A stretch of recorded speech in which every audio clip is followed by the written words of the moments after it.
Hello, everyone. It is a special Saturday night show with Alan and Greg, and we are discussing The Recognitions by William Gaddis, a very famous postmodern novel written in the 50s. And this will probably be one of the most difficult books that a person can read, but quite entertaining. Well, go ahead. Okay, so let's say hello. I don't think it's readable. To call it difficult, I wouldn't say it's difficult. I mean, well, we didn't really go to a lot of secondary sources on this. We just read it through, That's and that's what I mean. It's readable. It is readable. Read. Now the thing is, like you, I did not go through the secondary sources while reading this, and I just wanted to say hello, bad is rad. Welcome to the Gaddis discussion. I hope we don't put you to sleep. No. Okay. So a little bit of history with me is I started with William Gaddis in 2021 when I read his novel JR with this podcast known as the 2-month review, where they read one novel over 2 months and you just read in short sections. And it was the first time I'd ever picked up William Gaddis, and I absolutely fell in love with his book and his writing style. He has a very unique writing style. More in JR, it's a little more pronounced, but he focuses very heavily on dialogue and learning what's going on, and there's events going on that people are talking about that even the people who are talking don't really understand what they're talking about, and you're having to pick up from their conversation what is going on. Right. One of the great, like we both read those books with Audible, with audio. Yes, I was reading along with this book with the Audible. Hello, Groovy Pop Tart.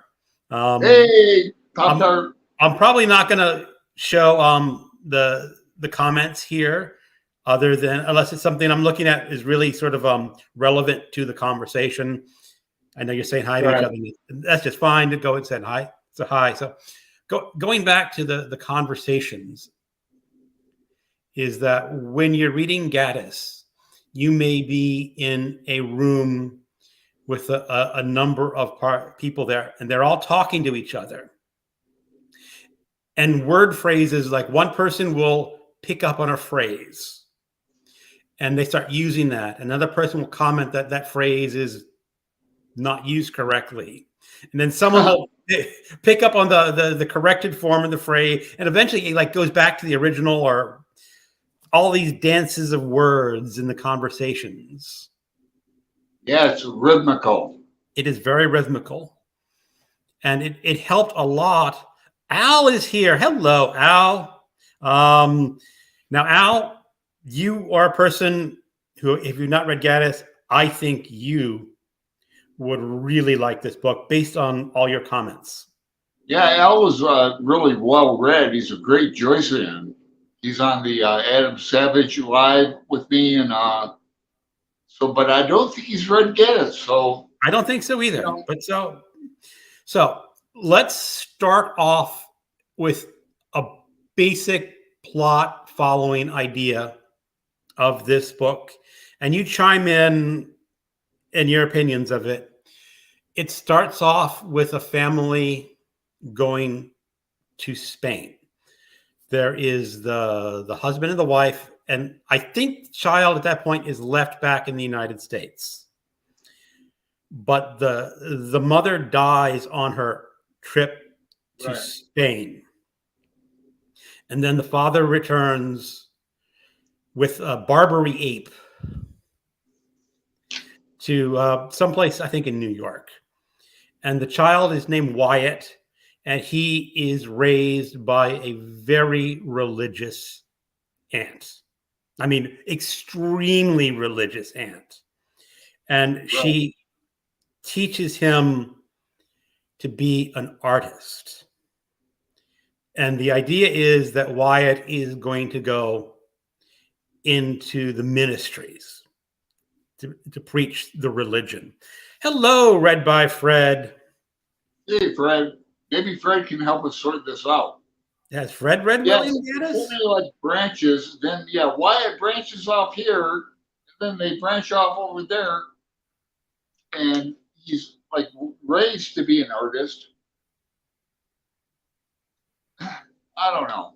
To call this book about forgery is like calling Adventures of Huckleberry Finn about a boat trip. It's more than, it's like forgery in every degree and every angle you can imagine. Yeah. I want to start touching on that very lightly. I'm trying to give the basic plot outline so they can follow sort of what's going on. So Wyatt is trained as an artist. He does not want to go into the ministry. And his father owns a Bosch painting. Is it Bosch or is it Munch? I think it's Bosch. And what? Yeah, Alan, you're shaking your head at me. Yeah, I don't know. I think it's a Bosch, not a Munch painting. Oh, okay. Yeah, I think it is a Bosch. Yes. Oh, yeah. The 7 something. And his father owns an original copy. And so Wyatt forges a copy of the Bosch painting and replaces it and sells the original for dirt cheap just to finance a little bit of his life. Okay, now remember in the early beginning of the book, we have Esther. Was she like the mother figure in a way, Esther and Dante? Esther comes late, there's Esme and Esther. Esther is the woman he marries. Right. And Esme is the artist model. Esme is Otto's nemesis. It's his wannabe. Otto is obsessed with Esme. Oh, yeah, we're going to try to introduce most of the main characters a bit. I know I'm getting way ahead of myself. You're getting way ahead, and now I'm sort of trying to remember where I was. He eventually goes off to Europe. He comes back to New York City to work as a draftsman. And he's working for his boss who's designing bridges. And he's actually doing all the boss's work for him. And the boss is taking the entire credit for designing these bridges. And he marries Esther, which is not a really good, is not a good marriage. You go through this and the first marriage, the first to Esther, and there's some really wonderful descriptions. It just how a marriage can fail, and the two spouses just not get along. And there's a lot of religion in that. There is a lot of religion, and Gaddis. I don't know his religious views, but I'm assuming he takes an extremely cynical view towards any organized religion. Yeah. And he's got a big thing about El Greco, one of my favorite painters, Spanish painter from Toledo, Spain. And I'm from Toledo, Ohio. So we were lucky enough to have like El Greco paintings donated and like toured on our museum, Toledo Art Museum. So he starts talking about El Greco early on, and then he does he. I remember the references to El Greco at the like 120. Okay, I don't remember that. I mean, this book has so much in it. You cannot capture everything on one read. It's just way too much information. because and it's layered. Like I said, they're talking about one subject, and there's another subject underneath the layer that you don't necessarily pick up on. And when I was reading some of the commentaries after I finished the book, I'm going, dang, that's what they were saying. So, Yeah. so eventually I said, Wyatt goes into forging of master paintings. And this is something that I learned from the book. I don't know if this is the actual legal definition of a forgery, but it is the definition of a forgery that Gaddis put in this book. And that is, you are able to paint replicas of any painting that you want to.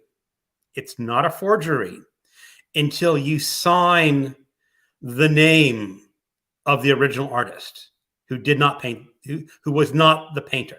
That's the true forgery. And what becomes fascinating is Wyatt has this conversation with his boss, Rectal Brown. And Wyatt is initially refusing to forge the painting officially, to sign the name of the original artist. And he's having this conversation of Rectal Brown. Right? Is that right? Right. And then Rectal Brown's a main character. he is. And now the thing is, that conversation ends. Rectal Brown. And this is the last of the, this is sort of the end of the plot description I'm going to give. But that conversation ends with him not wanting to sign it. In the next chapter, Wyatt remains an unnamed character. Now, what number chapter was that? I need to know that. I don't remember exactly where that happens, but they had Wyatt that. He starts going by other names and stuff. Yeah, you know, he goes through the rest of the book without being named by his name, and to me, that indicates that he eventually started forging names. It's it's never told explicitly that he signed the forgery, as I remember, but he lost his name. Let me interrupt you here. The character who wears a mask and all that business with his wife or his concubine or whatever, the guy who does disguise. That's a major part of the book.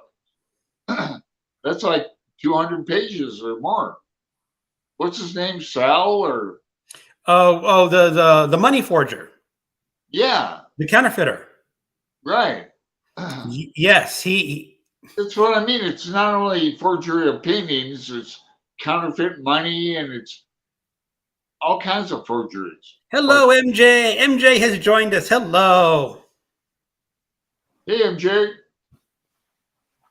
If you okay, Greg and I, we've been up since like 5 for your live. Well, he's been up since 5. I got up at a normal time. We didn't take a nap. Neither of us took a nap, MJ. I don't know if you did or not yet, but I know. Oh no! Here's some information read by Fred that I'll pop up because it's sort of his first novel. The Recognitions appeared in 1955. A lengthy, complex, and elusive work. It had to wait to find an audience. He's found an audience, but not everyone appreciates it. Newspaper review is considered overly intellectual. I can agree with that. Overwritten. It's depending how you like your writing, maybe. He's a very complex writer. Shorten a little bit. He could, maybe, and disgusting. That's the editor and me. Now, I don't see where the disgusting part comes in. Now, part of that could be that I am looking from 2022 perspective and not 1955. There is a character who is a heroin addict, or should I say, takes heroin. There's a lot of opium in this. There is. A lot of them Chinese people Okay. So that's sort of where I want to go with this. I don't want to give too much more details because you're sort of be getting into spoiler territory. I'm just sort of introducing the basic themes. So, what overall impression, Alan, do you have of this book?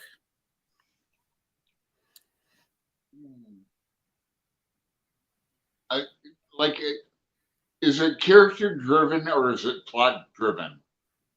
It's both. It's so long, but I love the character Otto. I like the business with him and Esme. How he's just totally head over heels over her, and but Well, why it's and head then over he heels gets with kind of her. lost in the he gets lost in the end. He does. What did you think about Otto? I don't know. He. Wait a second. Otto is also the author of the play. Right, Right. that he plagiarized. Well, Otto's a fuck up. Otto's a fuck up. I don't like him. He's walking around with this fake slang. You know, no, I don't like that. yeah, But it's so curious about Otto because everyone tells him, "Yeah, your play is good, but parts of it seem familiar," yeah, and they can't point out where he plagiarized it from. yeah, I think they even say Faulkner at some point, but The Prost. the idea is that I don't even think they know if it's plagiarized, and maybe Otto doesn't know. Maybe Otto is working on, oh, this is a great idea, and just sort of in the back of his mind, But that's another copying. forgery, and It that's another is. forgery, and that's another recognition. You know, recognitions goes back to the Bible, and it's a really he works a lot of religion in this. He does. He does. He actually puts a lot of religion in. Like over my head, even. The whole section on Mithras. You Well, not a whole lot of people practice Mithraism nowadays, but yeah. it just goes to show just how in depth and intellectual Gaddis was, because that goes back to what Read by Fred says. Reviewers acclaim he's intellectual. Yeah, he is showing off that he's very highly educated, and he wants his readers to at least somewhat follow through on his ideas, and a Oh lot of yeah. people may give up on that. Yeah, But you have to be a what do they call it? You have to be an invested reader to read Gaddis, for sure.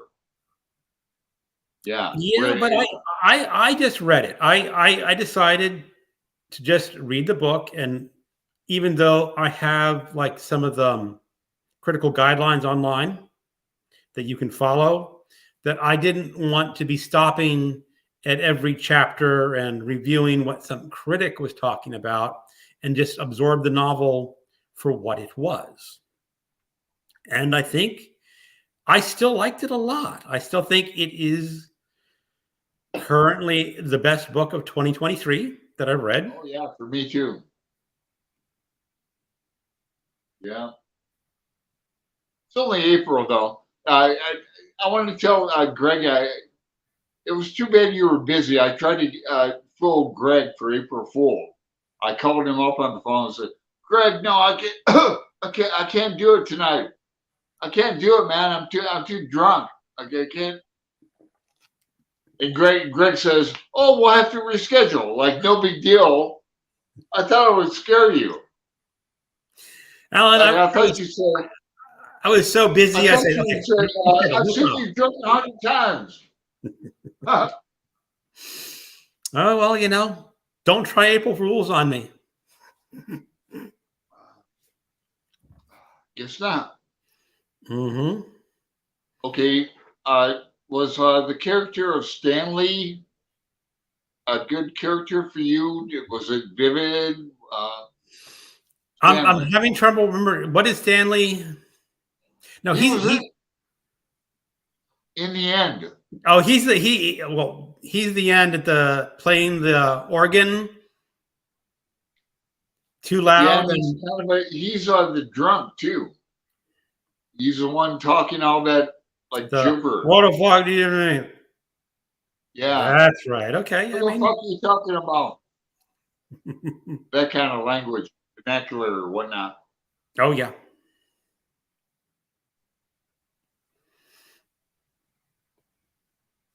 But hey, the sun's out. Damn. Now Now I want here, to take a break. You want to read the comments or? yeah, I'll go look. I mean, most of the comments are let's stick to Gaddis, Alan. Stick to Gaddis as much as possible. Okay, we'll save that for This later. is not a live show. This is a Gaddis show. It's live, but we're just talking about Gaddis. Al's new to me as well. Looked him up today and the book.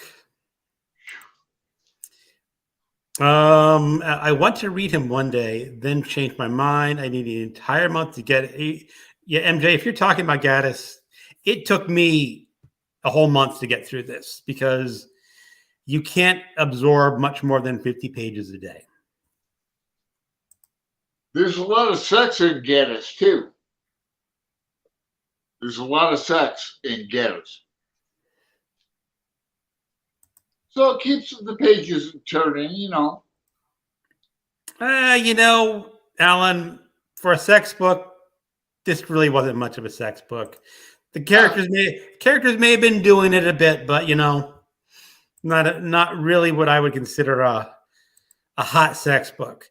Here, Mithras, descended from Zoroastrianism, one of the first monotheist religions. Yes, I think that is right. I think Zoroastrian was the first monotheist. I could be wrong. The Roman soldiers made it far-reaching and thus transnational belief and maybe the illusion. Yeah, it's getting a little bit. I mean, it's sort of on Gaddis. He talked about his first novel was 956 pages. Ouch. Is it true that his works get angrier and angrier? I can only say about JR because that's the only other book that I've read by him. I don't know if it's angrier, but he gets, if possible, just more and more cynical about the world. Maybe that might be fair to say. But man, I just like Otto and I call him the disguise guy. They had a lot of business in here. The money counterfeiter.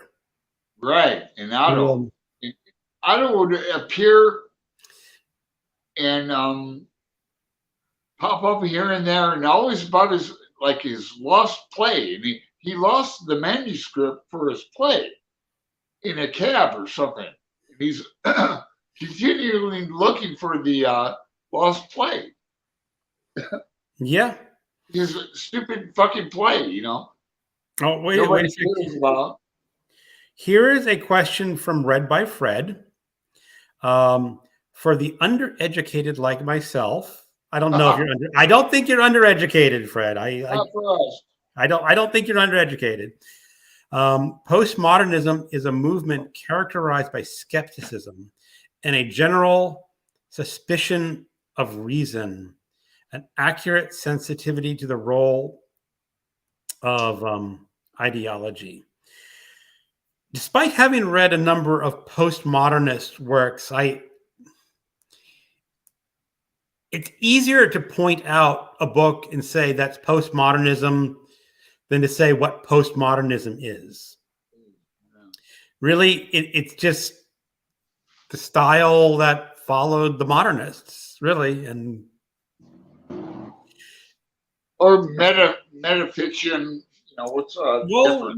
well, Alan, you're a big Pynchon fan, Yes, and he's considered postmodernist. yes. So how would you compare Pynchon's worldviews with Gaddis's? I mean, I've read some Pynchon, but it's been a number of years, so I really don't want to try to make any comments yet until I did some rereading. Well, you know, Pynchon is alive and Gaddis is not. So, and I'm not an expert about either of them. I've read more Pynchon than Gaddis. You know, I have not read V, so we have to read V in this year next. Greg. This year's getting full. I know this year is already. Yeah, but I haven't read V yet. But Against the Day might be my favorite all-time book. Really? Yeah. You've mentioned that once or twice, and I have read it, and I did enjoy it, but I would not say it would be an all-time favorite. Well, I like it. It has like the Adventures of Huckleberry Finn in it, with all the youngsters on the Zeppelin. They're in the Zeppelin can go under sand, go in the desert under sand, and come out, and it's like a magical Zeppelin. It's just a big adventure story, and I've read it 2 times, and I want to read it again. Well, I will reread it again. Yeah, I love that book. Al, read by Fred. That depends on which postmodernism we discuss. There is simply the form that was the response to modernism, not toxic. Hint, hint. Yeah, I agree. I can point to postmodernist novels, but I have a very hard time defining them. All right.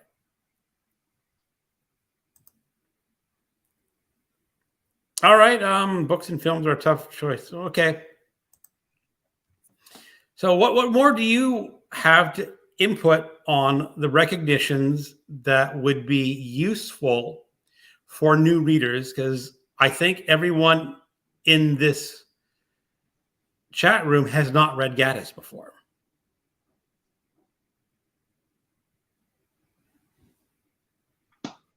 Don't be afraid of the foreign language. He uses foreign language and doesn't really tell you what it means. You don't have to look up all that. Greg and I didn't. I'll speak for myself. I didn't too much. Although we did look up the sonatas and some of the musical references to make sure he's quoting. Yeah, remember? I'm gonna hold out for 1 second. It's like, yeah, because we're trying to hold Gaddis to his shit. You know, he's quoting stuff in there about Mozart or Bach or whatnot, and so we looked it up and go, is that correct? Is that correct sonata? No. Yeah, well, they do have discussions of music a lot. And a lot of the music I had to look up because it was written in 1955. And a lot of music that they're discussing just is not played anymore. Mm-hmm. They were discussing some songs, and I looked it up and I listened to a rendition on YouTube. But again, it would have been a popular song, probably. What? Back in the day, or back in the day. They said the book was published in 1955, and I think chronologically most of the stuff is late 40s. It's not really explicit when the novel takes place. They go to Europe, but they don't talk too much about the wars, which I kind of find curious. Right. No. I'm going back to the vernacular with Brown. With what's his name? First name? Rectal Brown? Rectal Brown. What a first name, Rectal. How do you spell that? It's like Richachach, I think, Rectal, but it's like Rectal Brown. It would be a name that you could mispronounce. I know, and he's the drunk one. He's the one always slurring as "Oh, go to hell, you asshole!" You know. Oh, we have Idjit Reads and Rambles, Gaddis. Hello. It might be someone who's read some Gaddis before. If you've read some it might be Gaddis, somebody who's Irish. If he's going by Idjit. yeah, well, if you've read some Gaddis before, mention them in the comments. Yeah, because we're trying to stick to Gaddis, and I'm pulling Greg the other way, like that way. You're pulling me away, and I said this is not a live show that's going to go on 2.5 hours. This is a discussion of Gaddis that's going to be definitely cut off at an hour, because we're not going to go that far. Because this is just for people who may be interested in reading Gaddis, who may not have read him. Oh, hold on. Let me go with Fred. Maybe Gaddis wanted to create a work that was specifically avoided World War II. I can imagine a lot of sorrow and pain still present. You know, that's a very good point. If I had read very deeply into the secondary sources and biographies, that could be mentioned. But as I said, when I read these kind of books, I just want to read them for the first read on the surface and just take in what the book is and worry about the deep dive on a reread. Fair enough. Fair enough, man. So that means we're going to be rereading this bastard. No, next year is A Frolic of His Own. So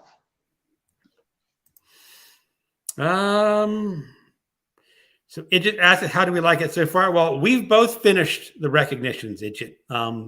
It was our March of the Mammoths. And as I said before, as of 2023, this is my favorite read of 2023. Agreed. But it's only March. April. What's standing out in terms of his strengths? That Delkey edition is a looker. This is not Delkey. This is oh, he might be talking. Alan, hold up your book. He's talking about the Delkey. Or do you have the Penguin? Well, this is the current New York Review of Books classics. Turn it on its side so I can see the spine. Yeah, I think that's the Dalkey edition. That's what I have on an ebook, because I have this in paperback, I have it in ebook, and I have it on audio. Crybaby Films is here. Hello. Hey, Crybaby. So yeah, I appreciate it. I commented on her. She did a kind of a reach out video that I appreciated. So I'm glad to see you here, Crybaby.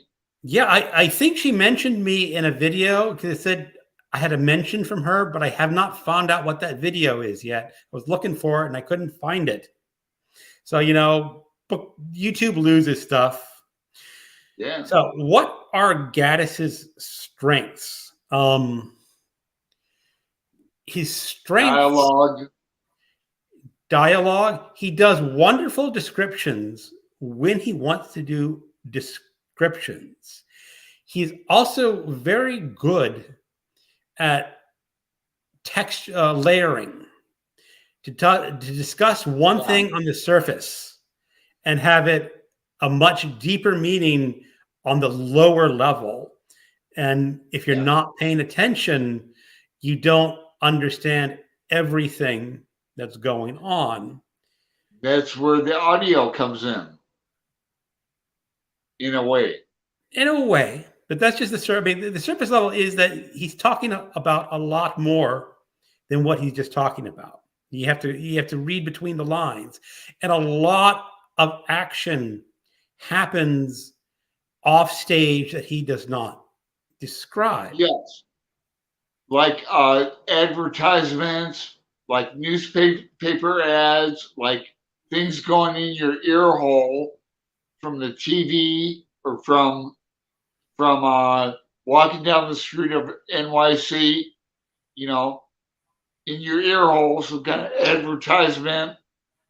Excuse me, some kind of advertisement, And when this novel made me stop to think and be mindful how much advertisements Americans get from TV. I watch like AM TV, soap operas, and I get off my ass occasionally, but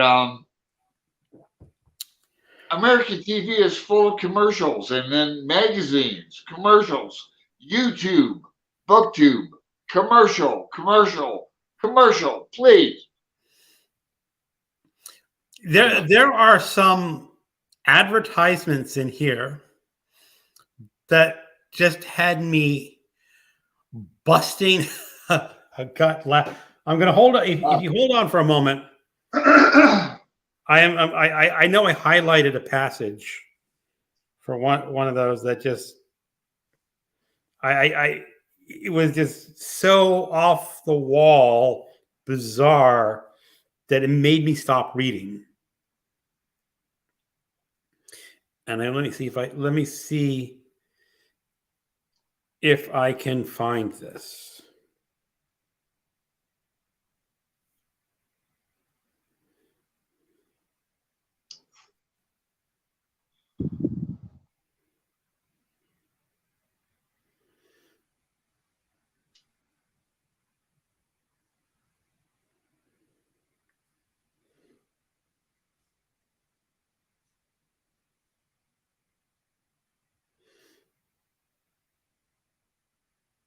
All right, let's take a look. Popular highlight.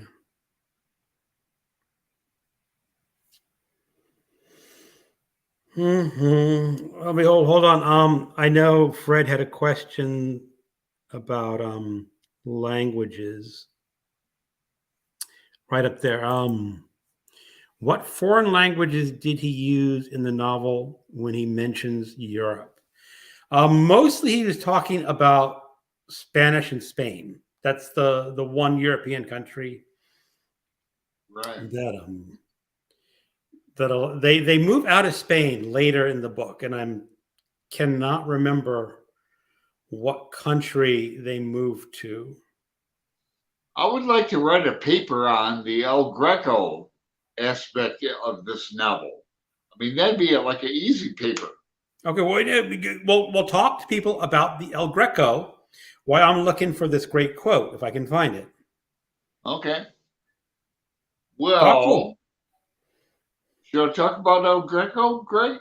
Talk about El Greco and how he applies to the book and what made you interested. Okay.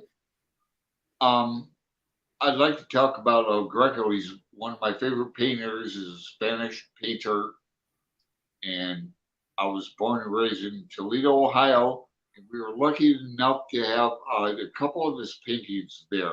I wish I could show you I could pop them up here like I do on my videos. But he's been a long love of mine, favorite painter. Toledo, Spain, he's from, but in the recognitions, he's mentioned, so many times. Yeah, unfortunately, I can't find the one quote But it was talking about contraceptives Oh, and kids giving their mothers contraceptives. right. I mean, that would be the Catholicism in the book. Or Gaddis not so subtly making fun of Catholicism. Because I Yeah, said exactly. I I think Gaddis had a very skeptical and cynical and all those words about religion, which could have made some people in the 1950s a little upset. And that's another thing about the book, though, Greg. It keeps going back to the Catholicism and the Spanish stuff, and that what makes it more confusing. Well, He does that. he does, but it also goes back to the very beginning when his aunt was teaching Wyatt all these religions or Right. this religious beliefs to get him to join the ministry, and he turns against the ministry. Who does? Wyatt? Wyatt, Yes. he doesn't go into the ministry. He avoids that. Oh, wait a second. Favorite character, favorite bit of satire, and is far more T.S. Eliot, Joyce, and so many other voices. And admittedly, I'm ignorant about T.S. Eliot. I know like Ezra Pound, T.S. Eliot. I'd like to learn more about T.S. Eliot. Yes, I have read a lot of the major poems of T.S. Eliot. Well, you like J. Edward Prufrock. You like that? I do. That poem did not have a lot of the Catholicism of the later poems. Oh, excuse me. And here, Kevin. Oh, hello, Kevin. A new watcher, and I found the book hilarious at times. Yeah, this book is really funny at times. And Funnier than J.R.? I think J.R. was funnier, but this had its moments. So Kevin says, so a Roman Catholic background will help with the book if I decide when to read it. I think it will help in some places, but also it would help to know about the religion of Mithras. And I said, I have heard of Mithras before. I knew it was an ancient religion, like Al was saying. It is a subset of Zoroastrianism. And I thought that was sleeping pills. Well, are you talking about the book where the little kid is always going up to the strangers? My mommy needs some sleeping pills. My mommy needs some sleeping pills. And they're always giving the kids some sleeping pills. And then there's this one, I thought it was an amazing scene later in the book where you actually learn about what happened to those sleeping pills. These are my sleeping pills. That's about all I do anymore, Greg. Yep, yeah. Well, that Alan, I'm sorry, not Alan, Fred. The painting of the 7 deadly sins. Did you find the novel used those sins throughout its character? Greg's was sloth. His was sloth, and mine was gluttony. Gluttony. I did not recognize any of the 7 deadly sins within the book. However, I have no doubt that they could be there for a very careful reader to pick up on. True. Nietzsche and Emerson both criticize organized religion and hollow men, not belief or meaning itself. I think that would follow Gaddis to the T. Idjit Greg, nice Advil. There is a radio program in the first section where a laughing Lazarus character sells sleeping pills, wafer-shaped pills to the parents, to the kids. Caffeine. Yeah, that was one of the scenes I was looking for that just had me busting a gut laughing. You remember that one? With Otto in the sleeping pills? No, it was a radio advertisement. They had lots of from this one company that sell all those different. I think they also sold the contraceptives, if I remember. But now that I you're remember a lot of that. Yeah, going in the store and this is radio. This is radio advertisement, getting kids to get their parents the sleeping pills. Well, yeah, Gaddis is great at that. We talked about that. We did. Gaddis was in the advertising. Yeah. That was his day job. He did not live writing novels. He lived writing advertisements. He was a madman. Yeah, I think you're referring to some TV show that I never saw. You never saw a madman? No. Okay, he was an ad man.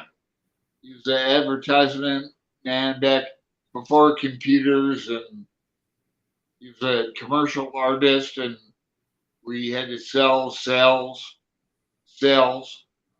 ABC, Greg. Always be closing. Always be closing, Greg. You know, you death of a salesman. Come on. Always be closing. You gotta be closing the deal. The sin of pride is perfection in forgeries. Gluttony, the dealer, priest. Now there is a very interesting comment. So that goes back to Fred. So maybe there is a bit more of the 7 deadly sins than you realize. Because yes, I could see that as pride. And is there a sin? Because Wyatt, basically, I don't want to give too much away, but Wyatt has a change. Is it a change of heart, or is it a falling, or is it cowardice? I don't know, man. Otto is the coward. I don't think cowardice is a sin. I don't think cowardice is a deadly sin, though. I can't remember. So Heather's Heroes and Heroines. Hello. Still watching with you, NJ, but watch later. So watch us live. Well, Heather, this is a live dedicated to one book. I'm trying to keep us on to one book. Not always totally successful. His sin was pride. Again, mine was gluttony. If you're keeping track at home. Okay, Ellen. What else do you have to say? Because we've been at this 48 minutes, and we do have an hour limit for this show. Well, Greg, I would like to say thank you for the box I got. Oh. Yeah, I got it. It took like 2 days. So really, we're talking like our Chabran. We have a Chabran book club. It's only me and Greg and Mark at Book Time with Elvis. But if anybody wants to read Chabran, Wonder Boys, we have not read yet, so that's on the. That's why it was in the box. Yep. And then. You know, he's got me the next Gaddis.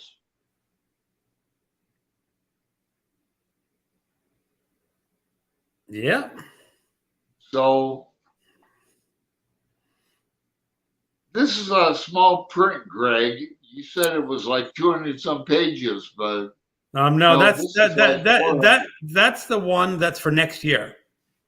Okay, but the one next is Next, hold on. I can show it to you real quick. Cool, thanks.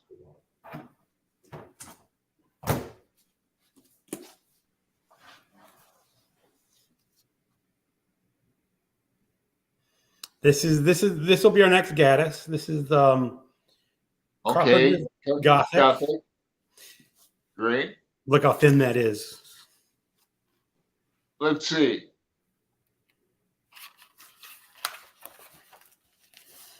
262 pages.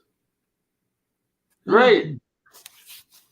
I was looking for it for you, but I couldn't find it in the used bookstore. All they had was that Frolic of his own on the clearance shelf. Well, again, I'm not done with the book haul. I'll do a video on this, but this is a mammoth. This is over 800 pages. Faulkner collected stories. Yeah, man. I have this in a box in Phoenix, but I don't have it here. But I do have it here now. So,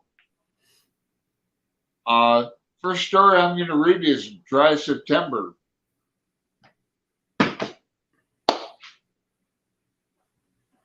All right.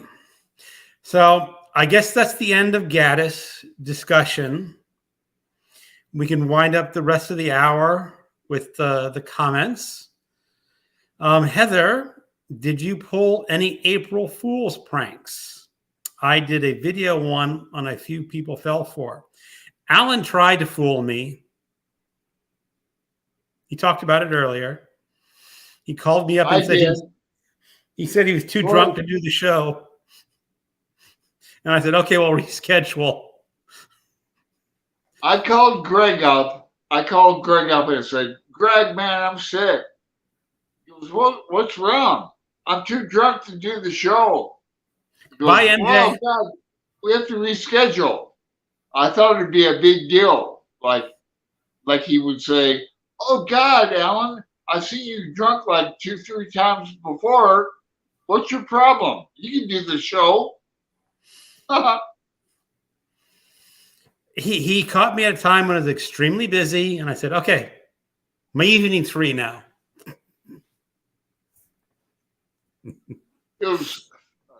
So maybe I pranked you.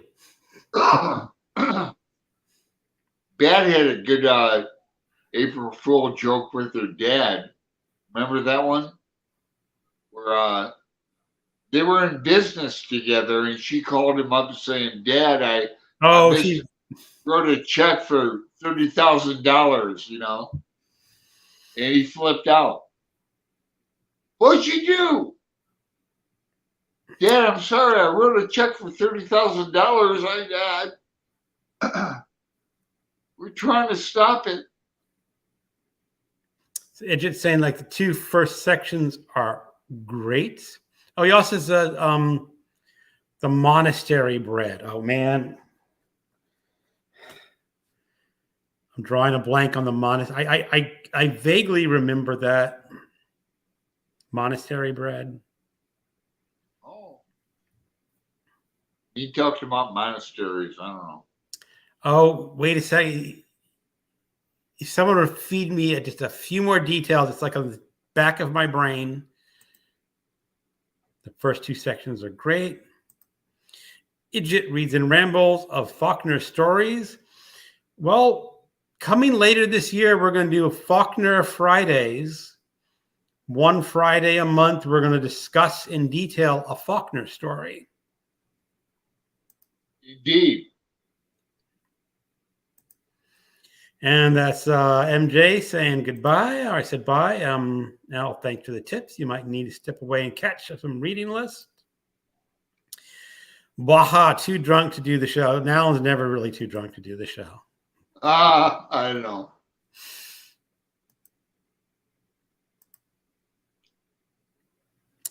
Fred, you guys are awesome. Always enjoy your shows and able to thank him. Yeah, Fred, we always appreciate having you drop by. Let us know if you ever want to be a guest host. Yeah, Fred's got a shoe-in, we'll call it. Fred's got a shoe-in because we've been waiting for Fred. We invited him at least a month ago. So we're waiting for Fred. So Fred's got a shoe in.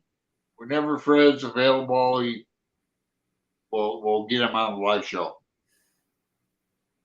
You know, I'm drawing a blank on that. I do remember something with the wafers, but that was not one of the scenes that stuck out in my mind, unfortunately.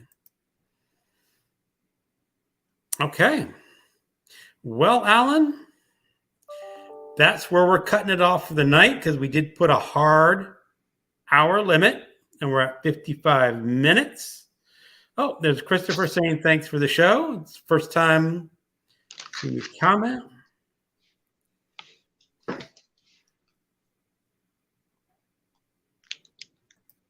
Ooh, looks good. All right, everybody. All right, everyone. Thanks to everyone for showing by. I hope at least one person is convinced to pick up Gaddis. If one person reads it for this show, I will be happy. Have a great night, everyone. Bye, y'all.